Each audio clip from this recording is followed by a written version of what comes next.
옥석을 가리는 상가 투자 옥상입니다. 사람들은 이렇게 생각하더라고요. 단지 내 상가는 수익률이 낮다. 공실 위험이 많다. 그런데 모든 단지 내 상가에 동일하게 적용되는 걸까요? 단지 내 상가에 대한 오해와 진실, 그리고 그 배경과 원인에 대해서 이 영상을 통해서 여러분들께 모두 말씀드리겠습니다. 사람들은 대개 통장에 돈이 없는 것을 고민하게 되죠. 하지만 부자들은 오히려 통장에 돈이 남아있으면 고민을 한다고 합니다. 왜냐하면 돈이 스스로 일을 해야 하는데 내 통장에 가만히 앉아있으면 불안하기 때문이죠. 여러분들 수중에 1억 원이 있다고 하신다면 어디에 투자하실 건가요? 투자처를 고민하시는 여러분들께 현금 흐름을 만들어내는 수익형 부동산, 그 중에서도 단지 내 상가에 대해서 말씀을 드리고자 합니다. 그러면 단지 내 상가가 뭔지를 한번 생각해 보자고요. 주택법에 따라서 부대 시설에 속하는데, 부대 시설이란 놀이터, 근린생활시설, 유치원, 주민운동시설, 경로당이 해당됩니다. 이 중에서 근린생활시설이 바로 단지 내 상가가 되겠습니다. 입주민들을 배우로 하는 안정적인 상가라고 볼 수 있겠습니다. 확정된 배우 수요가 있기 때문에 그만큼 분양가가 많이 책정됐던 게 과거의 사례이기도 한데요. 그로 인해서 수익률이 많이 나오지 않는다라는 생각을 갖게 되시는 거죠. 그렇다면 사례를 통해서 단지 내 상가의 특성에 대해서 설명을 드리도록 하겠습니다. 첫 번째 사례입니다. 21년도에 분양한 단지 내 상가 사례입니다. 여기서는 여러분들이 이해를 돕기 위해서 특정 단지에 대해서 소개를 시켜드리지만 의미가 있는 것은 아니다. 그냥 샘플링을 하는 과정에서 여러분들께 소개해드린다는 점 참고하시면 좋겠고요. 이게 과거의 사례이기 때문에 참고용으로만 이해를 하시면 되겠습니다. 다시 이어서 설명을 드리도록 하겠습니다. 이 단지는 1층, 2층으로 구성되어 있는데 왼쪽에 보이는 부분이 회색 조합원 분양분이 되겠고요. 하늘색이 일반 분양이 되겠습니다. 이 사업지가 정비사업이었던 거죠. 그래서 일부 호실은 상가 조합원들에게 배정이 되고 나머지는 일반인들에게 분양을 했던 상품이라고 이해하시면 되겠습니다. 1층이 8개의 호실, 그리고 2층이 6개 호실인데 묶어서 3개 호실, 배우 세대 대비 공급되는 전용 면적이 얼마인지를 보시는 부분이 가장 중요합니다. 그걸 체크할 수 있는 방법을 설명을 드릴게요. 디스코라는 어플을 통해서 해당 단지를 클릭하신 후에 건물 탭이 있죠. 건축물 관리대장이 정리가 되는 겁니다. 전체 보기를 누르시면은 해당 건축물들이 다 나오는데 저희가 볼 거는 근린생활시설이죠. 체크하시면은 해당 건물의 연면적이 나옵니다. 329평이 연면적이고요. 근데 이거는 공급 면적이잖아요. 그러니까 우리는 전용 면적을 알아야 하기 때문에 이 해당 호실의 전용률이 얼마인지를 체크해 봅니다. 전용률을 체크하기 위해서는 해당 호실 보시면은 114동이 아마 근생동이라고 이해가 돼요. 지하 아무 호실이나 체크를 하신 다음에 101호를 샘플링을 하게 되면은 14.07제곱미터. 이 전용률은 앞에서 말씀드린 대로 전유 면적을 전유부 더하기 공용부 합친 값을 나눴을 때 나오는 값을 적용해서 실제 전용 면적에 대해서 계산을 한 거예요. 전용 면적 나누기 세대수를 했을 때 저희가 필요한 지표가 나옵니다. 그러면은 이 단지는 세대당 0.23평의 근린생활시설이 공급됐다라고 볼 수 있는 거거든요. 근데 적합한 공급 면적은 0.1평 정도 수준이다 라고 보시면 될 것 같아요. 이 0.1평이 어떤 숫자라고 이해하시면 좋냐면은 1000세대를 기준으로 근생이 100평 공급된다라는 거거든요. 한 개 호실이 10평을 기준으로 했을 때 10개 정도의 근생이 들어가는 겁니다. 이 부분도 작지 않은 거거든요. 편의점 2개, 미용실, 세탁소, 치킨, 분식집이라든지 공방, 카페 이렇게 들어가게 돼도 10개를 채우는 게 사실 쉽지는 않습니다. 그래서 세대당 0.1평이 공급되는 것이 상환경을 구성하는데 적합한 공급 규모다라고 이해하시면 좋을 것 같아요. 실제로 LH에서는 0.1평을 공급하는 것을 기준으로 삼고 있습니다. 네, 이어서 이제 입찰 결과인데요. 그래서 1층이 한 6천만 원대, 2층은 3천만 원대, 2층은 1층에 비해서 한 50%의 낙찰됐다라고 보시면 될 것 같습니다. 이 낙찰가를 설명드린 이유가 뭐냐면은 기대 수익률 2%, 3%, 4%, 5%를 시뮬레이션을 한 거예요. 21년도에 이제 가계대출 금리가 고정금리 기준으로 2.5에서 3.5%였습니다. 그때 코로나 때문에 금리가 저금리 기조가 유지됐던 그때예요. 3에서 4%의 수익률을 예상하시고 이 매물을 낙찰 받으신 거죠. 그러면은 한 개 호실당 약 100만 원의 임대료가 나와야 하는 그런 상품이 되겠습니다. 그러면 실제로는 얼마일까요? 제가 주변에 매물을 네이버를 통해서 검색을 해봤습니다. 매물이 다양하진 않았지만 월세가 70만원 정도로 책정이 되어 있는 걸로 이해가 됐어요. 아까 보셨다시피 낙찰 금액이 4억이었습니다. 4억에 절반 값이 대출이 된다고 봤고, 그때 당시에 금리였던 1.5%를 아주 좋은 조건으로 제가 반영을 한 거예요. 그래서 12개월 나누면은 한 달에 58만원의 월세, 이자가 나가시는 거예요. 월세가 70만원이고 이자가 58만원이니까 실제로 수분양자분께서 받는 돈은 12만원인 거예요. 실투자금이 2억이라고 적은 거는 아까 4억짜리를 50%는 대출받았으니까 내가 2억을 투입을 해서 벌어들이는 돈 12만원을 역산하게 되면은 수익률이 0.7%. 이거는 이제 취득세라든지 재세공과금이 빠진 거기 때문에 정말 충격적인 그런 수익률이라고 볼 수 있죠. 한번 로드뷰를 통해서 잠깐 설명을 드려보죠. 무인문방구, 부동산, 이 공실 이게 70만원이겠네요. 무인, 부동산 아니면 무인밖에 없어요. 그러니까 들어갈 수 있는 업종이 정말 제한적인 거죠. 두 번째 사례를 보도록 하겠습니다.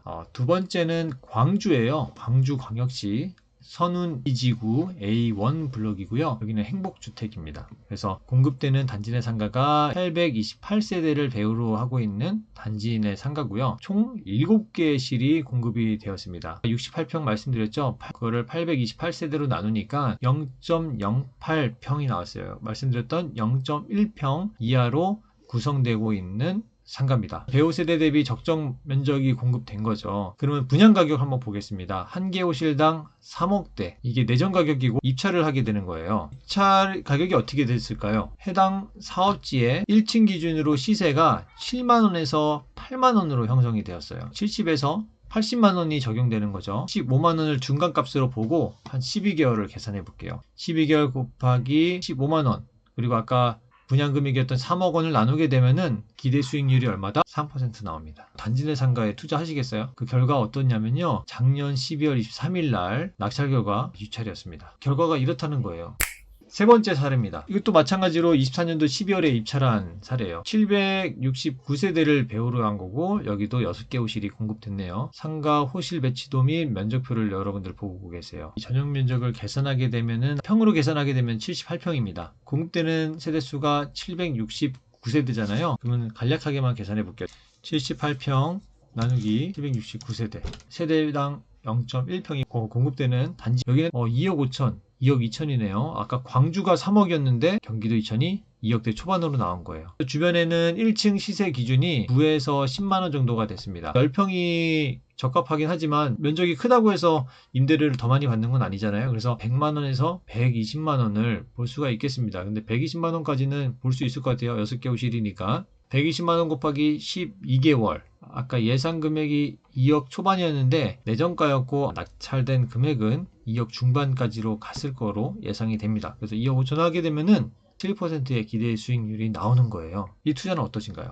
앞서 말씀드렸던 세 가지 공급 사례가 있었는데요. 잠시 한번 비교해 보면서 여러분들과 한번 생각하는 시간을 갖고자 합니다. 첫 번째로 저금리 때 코로나 시기에 공급됐던 단지예요. 저금리다 보니까 내가 싸게 돈을 빌릴 수 있으니까 기대 수익률도 낮아진 거죠. 근데 최근에 금리가 올라가면서 어떻게 되죠? 소상공인들이 영업도 하기 어려워지니까 게다가 더불어서 공급 면적도 과했어요. 그러니까 공실도 발생하고 서로 경쟁이 생기면서 임대료를 낮추게 되고 기대 수익률이 당연히 떨어질 수밖에 없죠. 다시 말해서 임대료를 다 낮추면서 공실이 해소되고 있는 그런 현상이 벌어지고 있다. 이 단지만 그런 것이 아니라 공급이 많으면은 결국 임대료는 낮아질 수밖에 없는 거죠. 두 번째로 LH에서 공급한 사례를 보시는데요. LH는 공기업입니다. 공기업이기 때문에 감정가를 기준으로 내정가를 산정할 수밖에 없죠. 이 감정가는 주변의 시세라든지 과거의 사례를 바탕으로 나오게 됩니다. 근데 상가가 어땠나요? 과거에 계속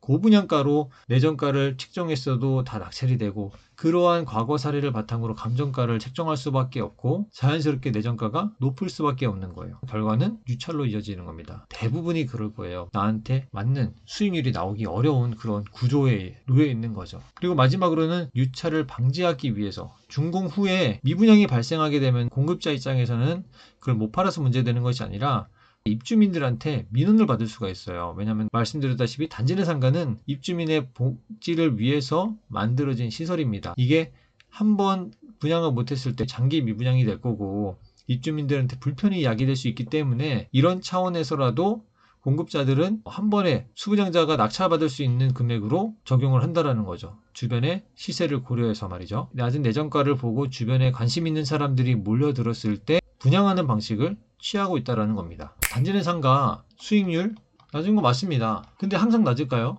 이게 공급되는 구조를 보시면 되는데 분양가가 이렇게 올라갔었어요. 코로나 때. 코로나 이후에 분양가 금리가 낮아지면서 분양가가 올라갔죠. 그리고 시장은 여러분들 아시다시피 부동산 사이클이 있기 때문에 하향 떨어지고 있는 상황인데 지금 언제 오를지도 모르는데 지금 공기업에서는 어쩔 수 없어요. 감정평가를 했을 때 과거의 데이터를 가지고 현재를 측정하게 됩니다. 그러면 당연히 시장에서는 바라보는 눈은 여긴데 감정평가서에 따르면 위의 선을 지지하고 있기 때문에 어쩔 수 없이 고분양가로 공급이 될 수밖에 없는 거예요. 내가 상승할 여력이 있다라고 판단하시면은 입찰에 들어가시는 거고 아니면은 관망하게 되는 것이죠. 반대로 일부 공급자들은 지금 더 저점이고 내려갈 수도 있고 올라갈 수 있지만 지금 당장 이 해당 물건을 공급하고 소화시키는 것이 맞다라고 판단하게 되면 시장에 맞는 적정가 또는 이거보다 더 낮은 금액으로 공급을 한 후에 낙찰을 시킨다라는 거죠. 바로 우리가 볼 포인트가 바로 이러한 부분이 아닐까 생각하게 됩니다. 분명히 시장의 흐름이 있고 시장에 참여하고 있는 이해관계자들의 니즈를 참고하셔가지고 여러분들이 물건을 분석하고 이 상품이 내가 투자하고자 하는 단지 내 상가가 적정 금액인지 판단하는 부분이 가장 중요하겠습니다. 안정적이죠. 다시 말해서 공실 리스크가 적은 저도 분양업계에 종사하면서 느낀 건데요. 단지 내 상가를 낙찰받으시고 단기간에 돈을 많이 버시는 분들이 많았어요. 그때는 가격이 계속 상승하니까 며칠 있다가 높은 값에 전매를 할 수 있었거든요. 부동산 규제에서 자유롭기 때문이죠. 반대로 부동산 경기가 꺾인 지금 애물단지가 돼서 이러지도 저러지도 못하는 분들을 목격하고 있습니다. 이번 영상에서 다루지 못한 부분이 임대, 시세에 대한 부분인데 이 부분은 다음 영상에서 제가 다시 한번 설명을 드리도록 할 거고요. 상가라는 투자 상품에 대한 바른 이해 그리고 단지 내 상가가 가지고 있는 특별한 상품의 특성, 공급자들이 포지션이 바뀌고 있다는 점 이러한 정보들이 여러분들이 상가를 투자하는 데 있어서 조금이라도 도움이 되시길 바라고 내 소중한 돈을 지키는 데 힘이 되시기를 바라겠습니다. 다음 영상을 통해서 또 만나 뵙겠습니다.